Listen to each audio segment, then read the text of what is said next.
saya tidak mempunyai banyak amal-amalan yang bisa saya persembahkan kepada Allah Subhanahu wa taala. Ghaira anni uhibbullaha wa rasulah. Hanya saja saya cinta kepada Allah dan Rasulnya.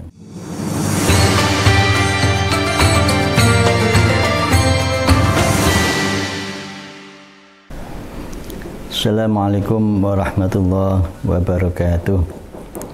Bismillahirrahmanirrahim. Alhamdulillahirabbil alamin. Allahumma shalli wa sallim wa barik ala sayyidina Muhammad wa ala ali sayyidina Muhammad.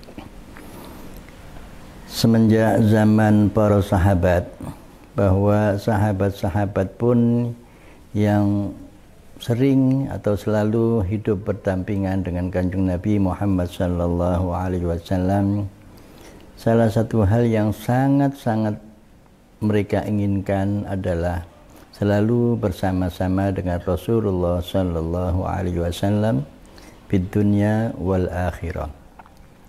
Maka ada sebuah riwayat yang menyebutkan bahwa ada salah seorang sahabat Rasulullah sallallahu alaihi wasallam menyampaikan kepada Rasul bahwa, ya Rasulullah, saya tidak mempunyai banyak amal-amalan yang bisa saya persembahkan kepada Allah Subhanahu wa taala. Ghaira anni uhibbullaha wa rasulah. Hanya saja saya cinta kepada Allah dan Rasulnya. Kemudian kata Rasulullah, kalau begitu perbanyaklah melakukan ibadah kepada Allah. Sahabat tadi mengatakan, ma'adattu laha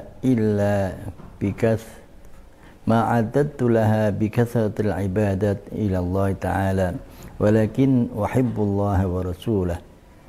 Kata Rasulullah, kalau begitu anta ma'aman ahbabta. Kalau kamu tidak punya banyak ibadah, tidak punya amal-amalan yang banyak, akan tapi hanya dengan modal cintaanmu kepadaku, kepada Allah Subhanahu wa taala, anta ma'aman ahbabta. Engkau akan dikumpulkan bersama dengan orang-orang yang dicintai, orang-orang yang engkau cintai.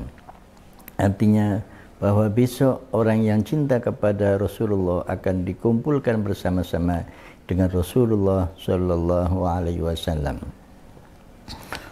Ada juga banyak sekali riwayat-riwayat yang menyebutkan keutamaan-keutamaan salawat. Dalam riwayat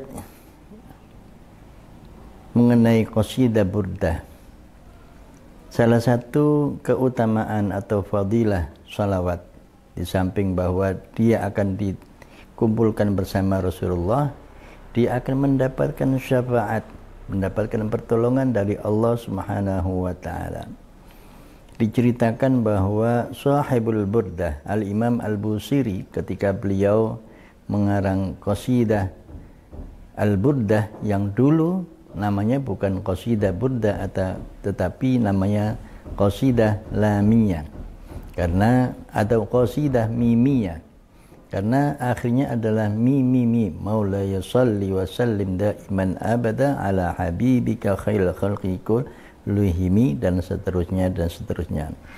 Dalam keadaan lumpuh ketika beliau mengarang qasidah Al-Burdah tersebut, beliau mengatakan, menuliskan, wa mablaghul almi annahu basyaru.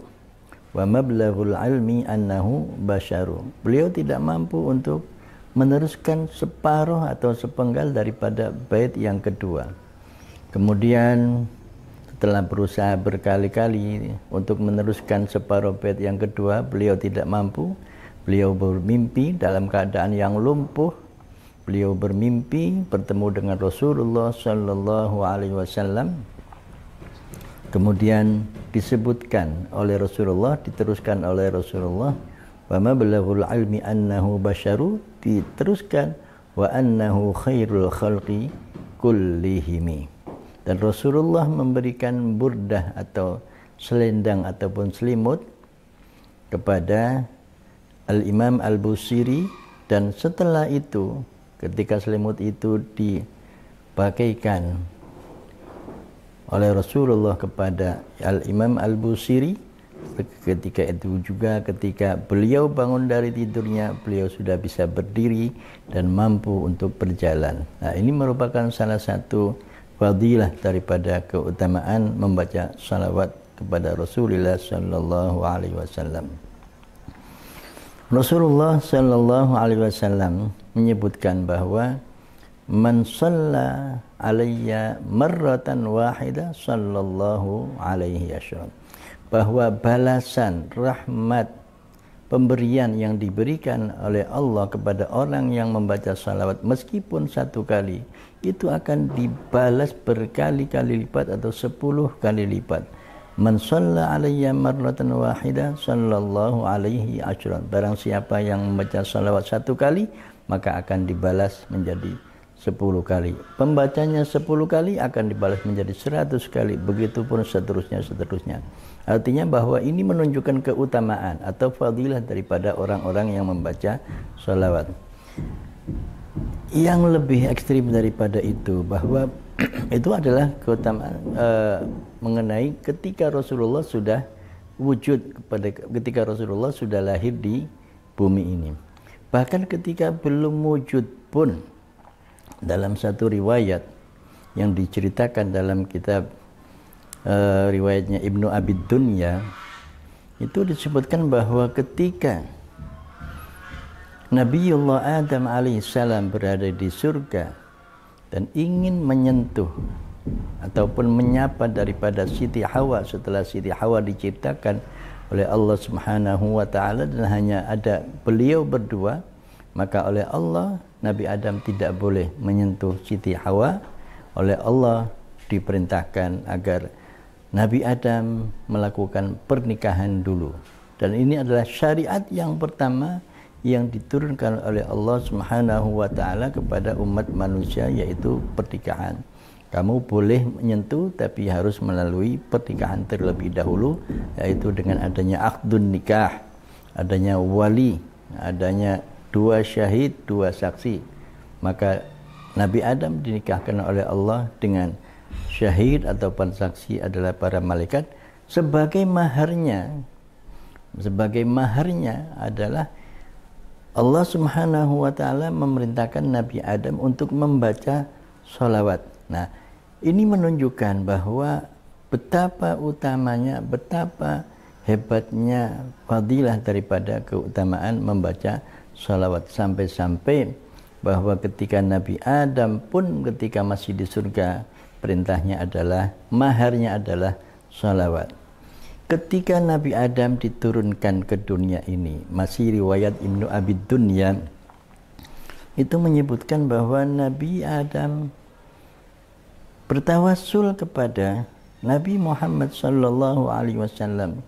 Nabi Adam mengatakan, bihaqi ilahi bihaqi Muhammadin antaghfirli.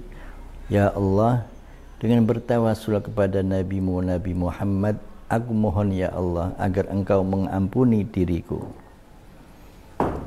Maka Allah Subhanahu wa taala bertanya kepada Nabiullah Adam alaihissalam, ya Adam, ma Muhammad wa man Muhammadu. Mengingat bahwa pada saat itu belum ada makhluk siapapun yang diturunkan oleh Allah di muka bumi ini. Tapi Nabi Adam sudah bertawassul kepada Nabi Muhammad. Maka Allah bertanya kepada Nabi Adam, ya Adam, ma Muhammad wa man Muhammad, seperti yang dituliskan oleh Sayyid Muhammad bin Alawi Al-Maliki Al-Hasani Al-Idrisi dalam kitab Khasa'is Al-Muhammadiyah atau Syarhul Ummah Al-Muhammadiyah. Kemudian Nabi Adam mengatakan kepada Allah, Ilahi, ketika aku lamma rafa'tu ra'si, ketika aku mengangkat kepalaku dan aku melihat di atas ada, di pintu-pintu surga ada kalimat la ilaha illallah digandengkan dengan Muhammadur Rasulullah. Dari situ aku tahu ya Allah, Engkau menuliskan la ilaha illallah di atas tiap pintu surga. Kalimat la ilaha illallah disandingkan dengan kalimat Muhammadur Rasulullah. Dari situ wa alimtu annahu asyrafu khalqika ilaika, bahwa Muhammad adalah makhlukmu yang paling mulia. id qarantas maka ma'asmihi, sebab engkau menggandengkan namamu dengan nama Nabi Muhammad. Nah, dari situ bahwa keutamaan membaca sholawat itu sangat utama sekali, sampai-sampai ketika Nabi Adam begitu diturunkan oleh Allah dari surga ke bumi ini, yang dipakai tawassul lantaran itu adalah Nabi Muhammad sallallahu alaihi wasallam. Karena itu apabila kita mengaku cinta kepada Nabi Muhammad sallallahu alaihi wasallam, maka kita harus banyak-banyak membaca salawat kepada Rasulullah. Sebab man ahabba syai'an aktsara min dzikri. Barang siapa yang mencintai sesuatu, barang siapa yang mencintai seseorang, maka dia akan menyebut sesuatu itu begitu sering. Sering sekali dia menyebutkan sesuatu itu. Dia selalu memanggil-manggil nama Nabi Muhammad kalau kita mengaku cinta kepada Rasulullah sallallahu alaihi wasallam. Mudah-mudahan kita semua dikumpulkan oleh Allah Subhanahu wa taala bersama dengan orang-orang yang soleh, bersama dengan orang-orang yang cinta kepada Rasulullah, dan tentu saja dikumpulkan beserta junjungan kita wa maulana sayyidina wa maulana Muhammadin sallallahu alaihi wasallam. Walhamdulillahi rabbil alamin. Assalamualaikum warahmatullahi wabarakatuh.